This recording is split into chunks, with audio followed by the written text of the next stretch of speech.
because I'd been thinking about it, and I'm not going to make any corrections or anything. I'm just going to read it. It's a story for children, so bear with it. It's not made for adults. And it is a story that is intended for a boy telling his cat. And the cat can talk, and the cat is a skeptic, and the boy is a believer. And this is the story. Bismillahirrahmanirrahim. What is heaven? Asked the cat. Heaven, said the boy, is the most beautiful place in the world, but it's not in the world exactly. What are you talking about? Said the cat. People talk about heaven all the time. This soup smells heavenly. This bed is heavenly soft. The rocket flew to the heavens. Said the cat. Is it colored? Is it black and white? Does it have cats up there? Said the boy. I don't think people know. So they try to describe it as in the stars, or like a spring day, or like a field of flowers. Lots of people try to describe it. Well, many poems have been written about it, and books about it, but I don't think they have really been there, except one man. Who? Said the cat. His name is Muhammad, alayhi salatu salam. He went one night. Said the cat. Why? Why did he go? Why did he come back? Where is he now? I guess he's in heaven. When he went there, he wasn't intending to come or go. He knew he was going to come back. How? He left behind him his family and his work, and he had lots of work to do. He didn't really plan his trip. He was taken. Who took him? Said the cat. An angel named Jibril. How did he see the angel? Was it in heaven? It had a home in heaven, but it came to see Muhammad by the Kaaba in Mecca. The cat said, Muhammad must have been someone very special to have an angel come to visit him in the middle of the night.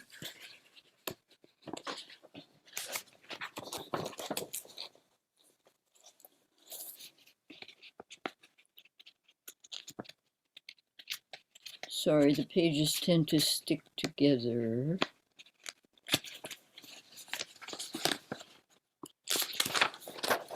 He was someone special, but the angel didn't come to visit him exactly. He came to take him on a trip. He spoke to him.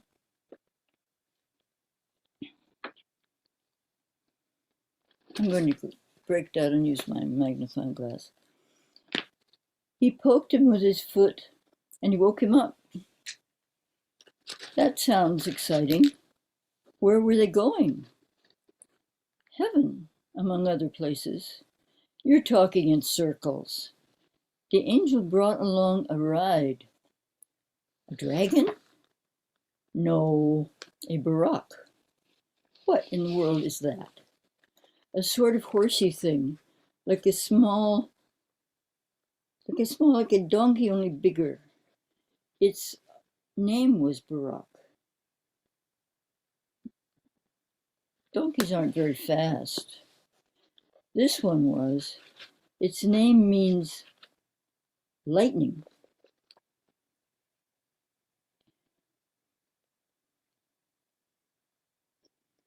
That makes it pretty fast. Tell me more. It had a face like a human, maybe, we don't know for sure. And its legs could change size, like the front ones would get longer if they had to go downhill, and the back ones could get shorter, I think, and the other way around. That could be confusing, said the cat. And what was the angel doing with this mule, donkey, buraq? He told it to stand still so that Muhammad could get on its back. Did the mule Barak like that? No, said the boy. He bucked and jumped and was shivering all over. Then what happened? The angel was very stern with Barak. He told him, stop like this behavior and be ashamed of yourself. He told him, don't you know that Allah loves this person more than anyone else on earth or in heaven? Wow, said the cat. He told him it was a great honor to be ridden by Muhammad, so to calm down and stand still. Barak was very nervous. He was so nervous he was sweating all over, but he stood still, and Muhammad climbed on his back. Was Muhammad a good rider? Said the cat. Yes, he was, said the boy. He could even ride a camel. And they rode away from that place. But the angel wasn't riding, said the cat. He had beautiful big wings. I forgot to tell you, Barak had wings too. A mule with wings, stranger and stranger. Where did they go? First, they went to Mount Sinai, which was hundreds of miles away. There they prayed 2 rakats. That's where Musa salam received the Torah. How'd they do that? Very fast. Then they went to El-Khalil. That was where Ibrahim lived for a while. Then they went to Bethlehem, where Isa and his mother were for a while. Why those places?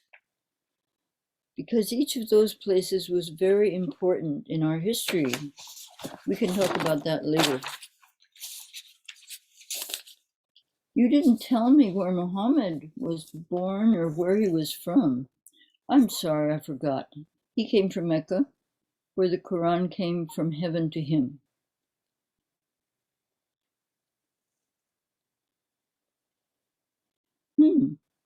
All right. Then where did they go? To Jerusalem, where the rock is. What rock? There are lots of stories about that rock, but really it's a very big and flat place and has a cave under it. So why that rock? Because all the other prophets who ever were waiting to pray behind Muhammad there. It was a very big rock. But wait a minute. I know all the prophets were dead. You're not talking about where and when some of them lived. This is where the story really goes from one world into another. They came from Mecca to pray with him. They came from heaven to pray with him. They came from, who knows where they came from. You did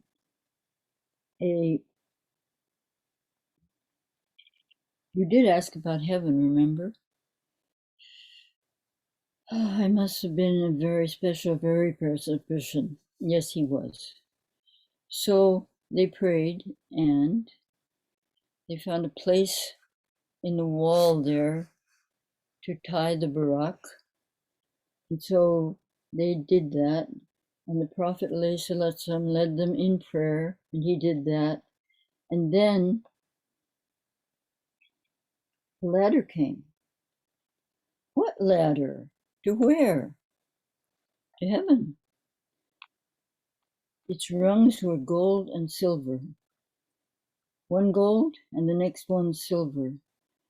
So they tied the Barak and they got on the ladder and they went to heaven. Then what? That's a big story about where they went and what they saw, but I'm not going to tell you that story this time.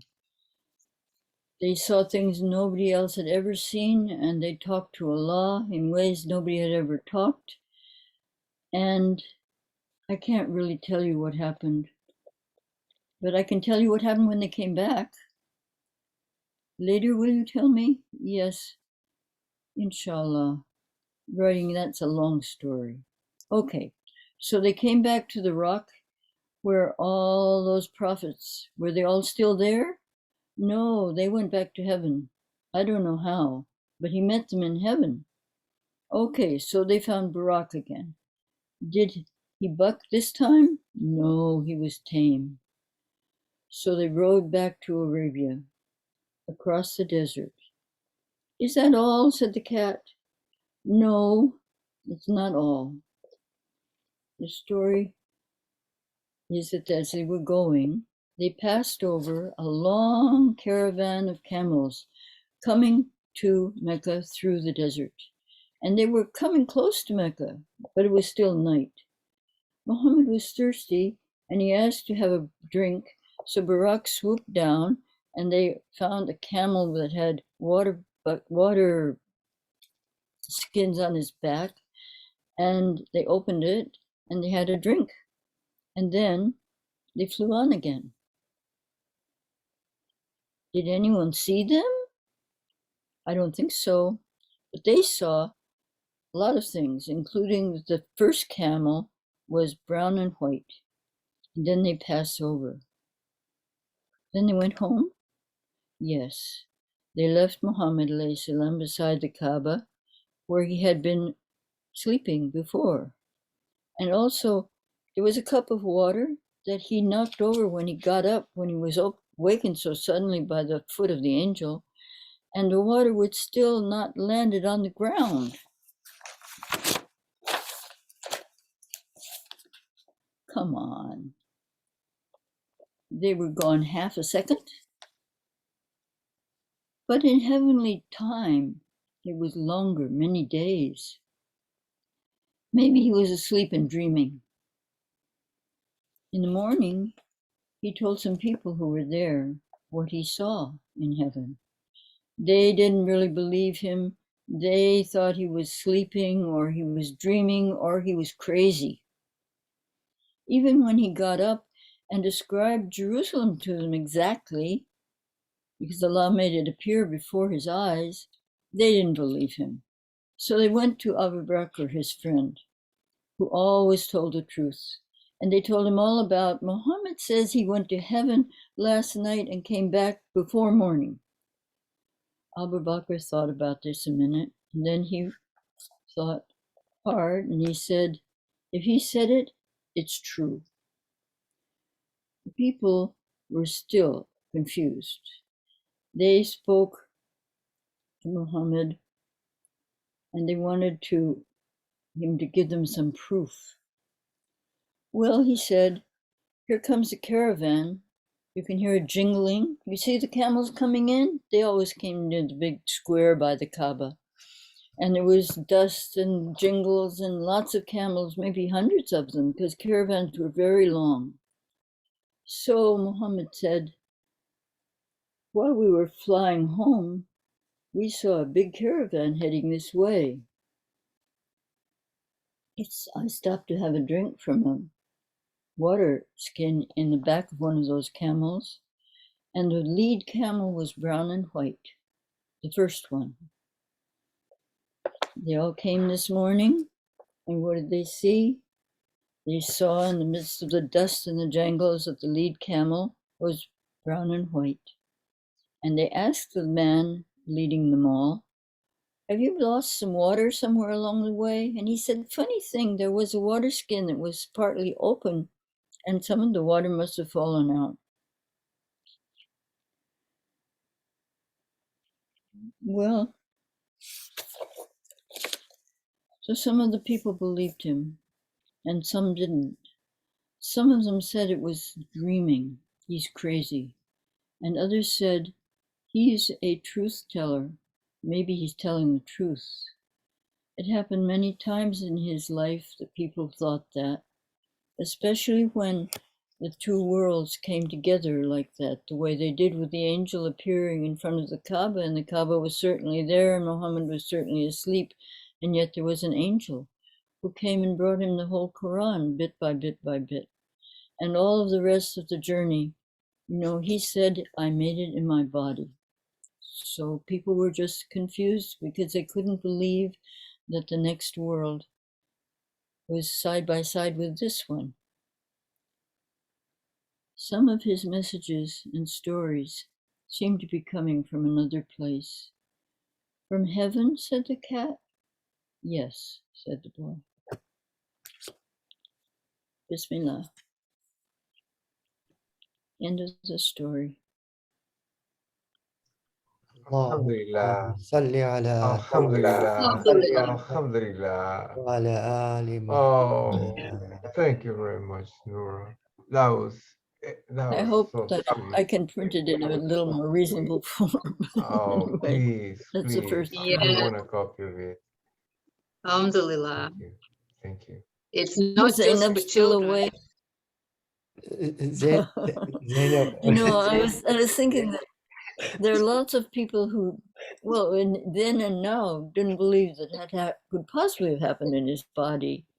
And then I was thinking, all of our salat is addressed to the next world in a way. And when we say salams to the prophets at the end, who are we salaming? They're there, they're here, they're in our hearts, where are they? There are many things like that in our du'as and in our prayers and in the Quran, where suddenly you realize that there is a simultaneous world which has its own time and its own people.